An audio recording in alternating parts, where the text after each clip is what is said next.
They called it a joke. A backwater planet clinging to primitive ecosystems. Earth, to the Galactic Coalition, was a quaint relic, still obsessed with weather, jungles, oceans, and survival instincts. While the rest of the galaxy engineered sterile climates and orbital combat platforms, humans clung to their so-called natural environments, as if wilderness was a badge of honor.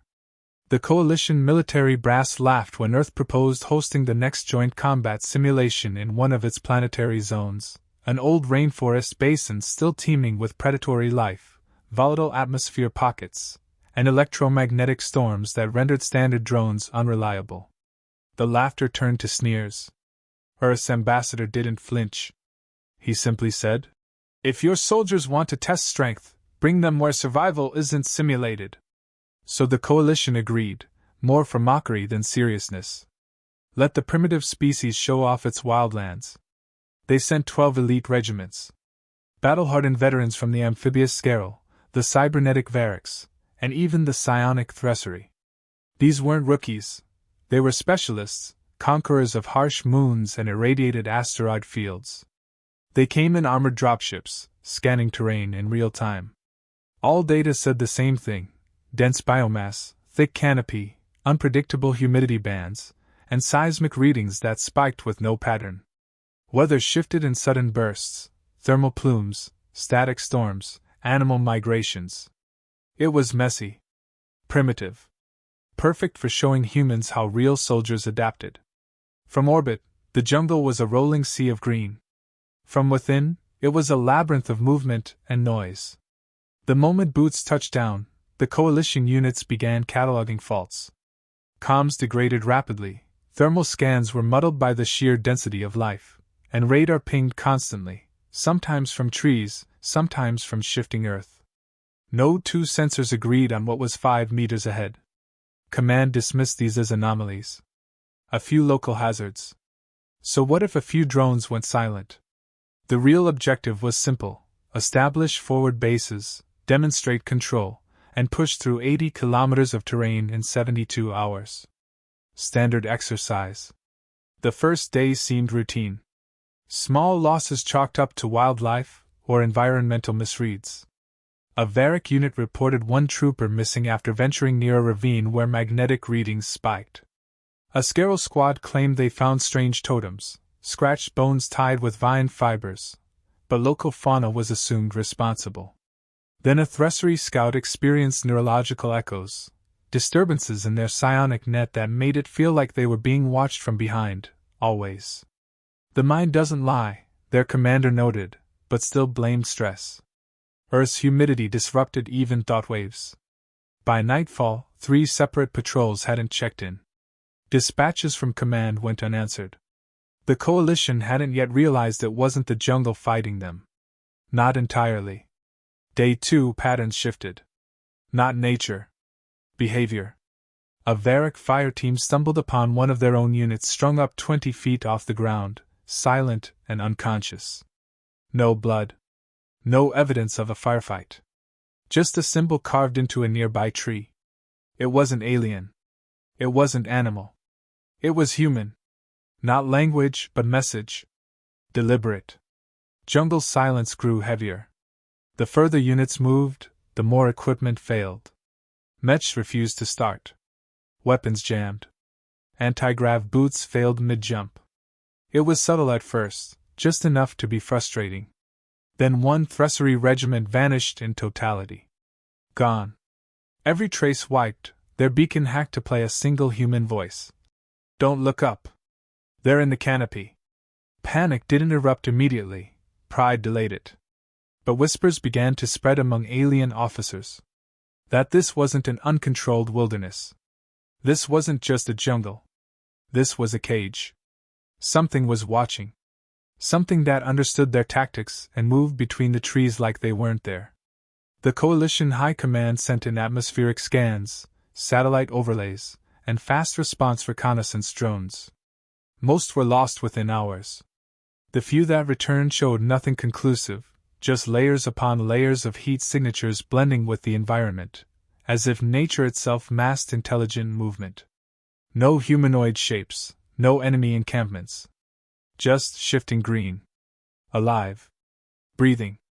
When one of the officers demanded an extraction for analysis, the reply was brief. Hold your ground. Adapt. This is Earth's trial. The aliens began to realize the truth too late. The jungle wasn't the enemy. The humans hadn't set a trap. The humans were the jungle. Tensions rose with the morning mist. Coalition units pressed deeper, pushing past tangled vines and damp terrain, their frustration mounting with every malfunctioning sensor. Equipment degraded faster than expected. Optics blurred at random intervals.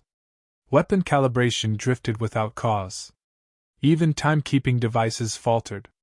Daylight itself seemed to play tricks, shifting in unnatural ways under the thick canopy. What began as annoyance slowly evolved into paranoia. Alien troops who once mocked the terrain now walked with rifles raised and fingers twitching. Movement in the underbrush became more frequent. Yet nothing was ever seen. Branches swayed where no wind blew. Leaves rustled despite the absence of animals. The jungle wasn't just dense, it was listening. Varric officers deployed mini-scout spheres with 360-degree recording, but feeds returned distorted. Glitches. Flashes of something that wasn't there one frame before and vanished the next. A flicker of motion, then static. It was enough to rattle even hardened cybernetic minds. The Coalition's psionic specialists fared no better. Thressery empaths tried mapping terrain emotionally, detecting intent, malice, presence. But their minds were overwhelmed by an onslaught of conflicting signals. It wasn't a blank zone, it was chaos. Dozens of presences layered on top of each other, indistinct and mobile. They described it as 1,000 cold eyes staring from everywhere and nowhere. By midday, forward command posts were collapsing. Makeshift camps were abandoned when troops found their supplies sabotaged, food spoiled in sealed packs, water filtration systems corrupted. No signs of human interference. No breach.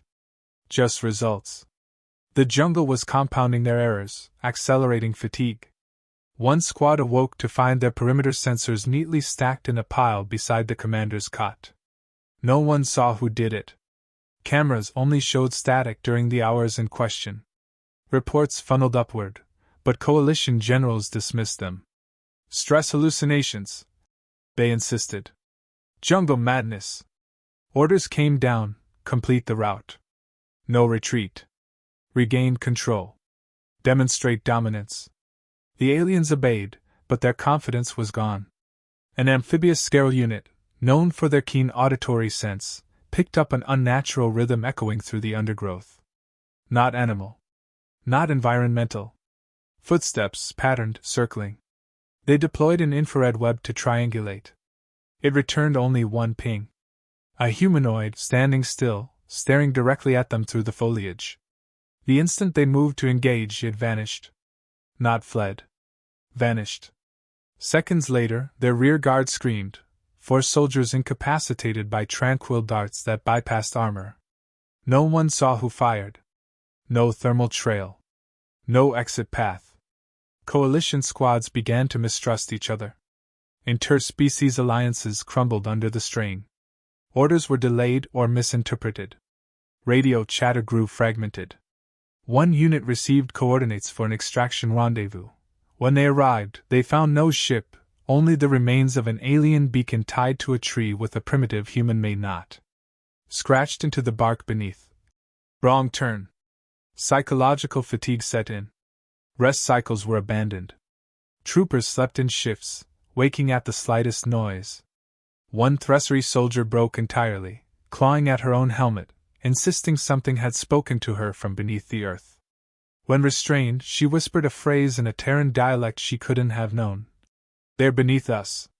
In the roots. Coalition leadership initiated a command-wide hard reboot of all exosystems. Power down, reset, restore. For precisely 24 minutes, entire sectors stood still, blind and defenseless. That window was used. When power returned, 7 units were missing from the grid. No firefights. No distress signals. No final stands. Gone. A grim realization began to settle. This wasn't asymmetric warfare. It was predation. They weren't being pushed. They were being processed. A Varric engineer, desperate to understand the scale of the threat, cross-referenced movement patterns recorded over the last 48 hours. Something terrifying emerged. The alien units had never been leading their own advance. They'd been maneuvered. Subtly. Herded toward blind zones, into signal-silent pockets, guided by terrain distortions they assumed were random. Someone was directing them. Someone who understood their sensors, their algorithms, their behaviors. Human intelligence, operating invisibly, using the jungle as both weapon and map. At that moment, for the first time in the operation, the coalition stopped progressing forward. They started searching for a way out. Panic bred hesitation. Units meant for domination now moved like prey, scattered, overcautious, and increasingly silent. Coalition command still denied full retreat, but orders thinned, relayed with long delays or sudden cutoffs. Sub-commanders began acting independently, sending scouts in tight rotating pairs, minimizing exposure. But even that proved futile. Scouts vanished mid-report. In one case, a live feed showed a Varric soldier advancing slowly when his helmet was snatched upward in a blur. No body. No blood. Just leaves swaying above. The coalition's most advanced equipment had been rendered obsolete. Motion detectors gave false positives. Thermal imaging was overwhelmed. Cloaking devices exposed their wearers in electrical storms triggered by unknown sources. The jungle was more than chaotic, it was coordinated. But nothing in the alien database explained how nature could evolve such precision. Then, during a frantic withdrawal maneuver, a Scarol team found a data pad left deliberately in their path. It contained video footage recorded from their own helmet cams, sequences they had never broadcast, edited down into a montage of errors and weaknesses. Below the file, a text message read, "We were always behind you." That was the moment realization struck. This wasn't the jungle. It was a hunted zone. The first clear image surfaced soon after, grainy, distorted, captured from a Thressery helmet moments before signal loss. It showed a shape between trees, bipedal, crouch, coated in mud and foliage netting, eyes visible only by the faint reflection of infrared light. Not an animal. Not a ghost. A human. Watching. Waiting. Every alien species trained against opponents in controlled arenas. Human combatants didn't play by those rules. Earth's elite operators had adapted beyond predictability. The jungle wasn't their obstacle, it was their tool, their camouflage, their ally. The soldiers weren't random stragglers. They were Ghost Team Zero, Earth's most reclusive special forces unit, believed by most to be myth. Trained exclusively in biosphere warfare, they had no base. They lived and trained in the wild, taught to disappear, disorient, dismantle without leaving a trace. Coalition planners had never included them in the simulations. They hadn't known such doctrine existed. Then, everything escalated.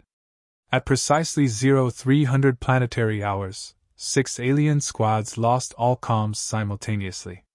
When recovered hours later, all soldiers were alive, unarmed, blindfolded, and left in a tight formation. No injuries. No gear. One commander found a leaf wrapped around a comms chip, with a hand-carved human letter, E, etched into its surface. The psychological damage was complete. These were not enemy soldiers. They were shadows, ghosts who chose who to strike, and when, with surgical precision. No energy signature, no heat trail, no broadcast frequency. Just controlled, cold movements through a battlefield where they made the rules. Coalition units stopped trying to complete objectives. They focused only on survival. Protocols collapsed. Hierarchies fractured. Veterans of galaxy-spanning campaigns found themselves reduced to superstition. Trees were now watched with suspicion. Every branch creak sounded like an ambush. Every sudden silence was caused to freeze in place. In one report, a psionic Thressery attempted a mental sweep of a quadrant. His mind recoiled instantly. Not from attack, but from depth. He described it as a bottomless silence layered with discipline and calculation. He had sensed a mind, yes, but it was utterly in control. Cold. Human. It had noticed him. That was all. And that was enough to break him. Coalition officers tried calling in reinforcements, but Earth's orbital defense net denied all atmospheric penetrations under the pretext of environmental risk. No one else was coming. Coalition leadership finally issued a soft fallback order. Withdraw to safe zones for strategic re-evaluation. But those zones no longer existed. Ghost Team Zero had already reached them. The final message received from any forward team came through fragmented voice-only transmission. We thought we understood war. They never stopped training for extinction. Then silence. The aliens had come expecting terrain to be their enemy. Instead, they had entered a domain ruled by humans who had turned nature into a weapon, and themselves into phantoms. The collapse wasn't explosive, it was surgical. Alien squads began to vanish not in battle, but in perfectly timed intervals. No clashes. No escapees. Just silence where communication once was. Units tried forming concentric perimeters, back-to-back defenses, sensor webs. Nothing held. Motion trackers detected nothing until it was already too late. By the time missing personnel were noticed, their tags had already been stripped and placed miles away in mocking patterns, some laid out in perfect hexagons, others spelling coordinates that led only to traps. Morale turned to fear. The elite forces of a dozen species, each confident in their own superiority, were unraveling. No plan worked more than once. The jungle learned. Adjusted. It was clear now the humans had been studying them, analyzing strategies, communication delays, stress behavior. They weren't reacting. They were orchestrating. Commanders tried switching to autonomous AI support, hoping neutral logic could identify the source of the attacks. Each deployment ended in shutdown. AI control cores were found dismantled, power units removed without triggering alerts. In one instance, the remains were left arranged like a spine across a fallen log. No explanation, no fingerprints, just eerie precision. They weren't disabling technology. They were sending messages. By now, each alien species recognized the same conclusion: this wasn't a combat drill. It wasn't training. This was punishment. Even attempts to fight back failed. Airstrikes called on suspected ambush sites found nothing. Explosives placed in perimeter rings detonated on the wrong side. And when aliens tried to set their own traps, they found their materials stolen, reassembled into more efficient snares that caught their own. No matter what they did, the humans were always 3 moves ahead. Some tried burning sections of the jungle. The fire, fueled by aggressive accelerants, roared through the undergrowth, until wind reversed without warning. The smoke trapped them instead. Thermal suits overloaded, oxygen scrubbers choked. Visibility dropped to 0. In that hellish gray, one squad reported hearing whispering. Soft, slow phrases in galactic trade language. A voice saying, "This is not your world." None of them made it out. The jungle had become a mirror of their failure. Every lesson the Coalition once taught, efficiency, suppression, order, crumbled in a place where nature obeyed neither technology nor rank. Earth soldiers hadn't built defenses. They'd become part of the ecosystem, integrated into its cycles, invisible and inevitable. The final organized command hub, a reinforced mobile fortress dropped in at the start of the exercise, was breached without explosive force or frontal assault. Its outer gates were found ajar. No alarms triggered. No signs of battle. Every system offline. Inside, walls had been marked with paint made from soil and alien blood, symbols unknown to any Coalition database but clearly human. Messages left in ancient Terran dialects that had to be translated by the humans monitoring from orbit. One read, "The jungle is patient." Another, "You led them here." At this point, remaining forces split. Some chose full retreat, attempting to reach extraction beacons. Others dug in, desperate to defend. Both decisions failed. Ghost Team Zero didn't chase. They funneled, manipulated, redirected through terrain changes and falsified paths. Some soldiers were left untouched, not out of mercy, but message. A warning to the rest. One Varric lieutenant, stumbling out after losing his entire platoon, was recovered near the edge of the landing zone. When debriefed, he muttered only fragments. No shadows, only silence. We were never the hunters. His neural implants showed looping memories of footsteps that left no trail, eyes that appeared and disappeared, and one phrase repeated by different voices in different accents. Asterisk. We don't fight nature. We are it. Asterisk. Word spread to the fleet above. Orders changed. Earth was not to be challenged again on its soil. What began as mockery had become myth. Every species had a name for the jungle now. Asterisk the Green Hell, Echo's Garden, the Domain of the Lost. Asterisk but to humans, it was simply home. The Coalition had never fought a Deathworld's apex predator. Until Earth showed them they wore uniforms.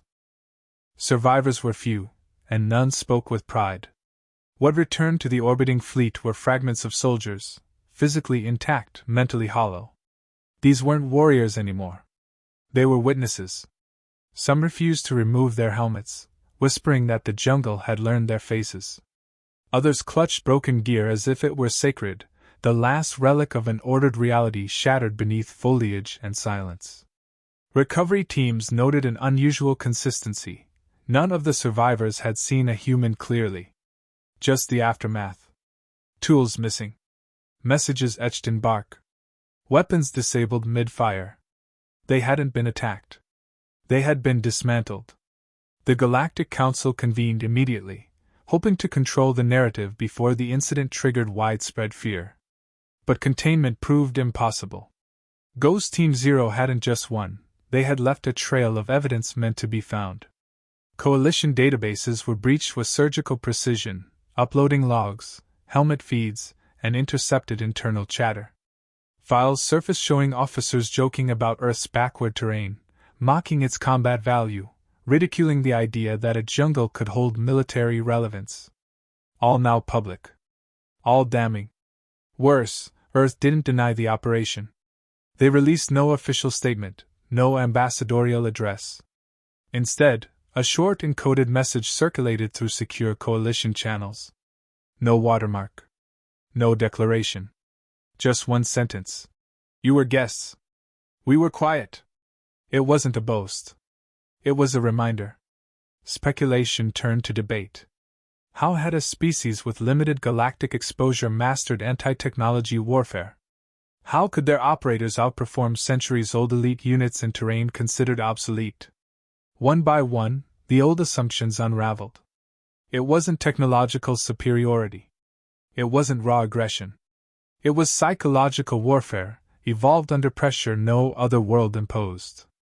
Earth had raised its warriors in uncertainty, hardship, and violent unpredictability. Where others trained for combat, humans trained for chaos. They didn't dominate the jungle, they became a part of its rule set. And worse still, they had chosen not to escalate. No fatalities unless necessary. No total destruction. Just overwhelming proof of capability and control. Galactic doctrine shifted overnight. War simulations were rewritten. Joint operations with Earth were suspended indefinitely. Entire species revised their classifications of humans, not upward in rank, but sideways. Not stronger. Unknowable. Earth had demonstrated power without displaying full force. No fleets. No orbital strikes. Just a handful of soldiers operating on their own planet, defending nothing but reputation. Among Coalition strategists, a new term took root: green silence. It described not a battle, but the moment a superior force realized it was already outmaneuvered. No warning. No sound. Just the delayed realization that everything was too late. And Earth's jungle had delivered that moment flawlessly. The most telling reaction came not from the generals or politicians, but from the recruits. Enlistment into Earth-based training programs skyrocketed across outer species, not from admiration but fear. Young cadets wanted to learn how to survive what they had seen. They weren't interested in copying human tactics. They just didn't want to be unprepared the next time Earth decided to speak. Back on Earth, the Special Operations Council declined all interviews. Footage of returning operatives showed no parades, no commendations. Only silent figures stepping from transports into dense tree lanes and disappearing again. No names given. No stories told. Ghost Team Zero didn't operate for glory. Their message had already been received. Earth's military doctrine was officially reclassified, nonlinear warfare ecosystem adaptation. But among veterans and analysts, it gained a simpler name, *** jungle law ***. Not a tactic. A mindset. One that required no satellites or orbital arrays. Just patience. Silence. And certainty. When the next strategic summit gathered on Cyril Prime, Earth's seat was empty at first. Then, exactly at the halfway mark, a man in standard issue fatigues entered. No rank displayed. No retinue. He stood, connected a single device to the central console, and played back fragments of intercepted coalition chatter from before the exercise. Laughter. Doubt. Dismissal. He let it echo until silence returned. Then he said, "We told you our world is alive. Now you've met its pulse." Without another word, he left. The summit never recovered its composure. In the aftermath, Earth remained unchanged. No demands made. No threats issued. Just a growing understanding among civilizations who once ruled through superiority. Some forces don't posture or broadcast intent. They simply wait. Watch. And when needed, strike with the precision of nature itself. Humanity had been underestimated for the last time.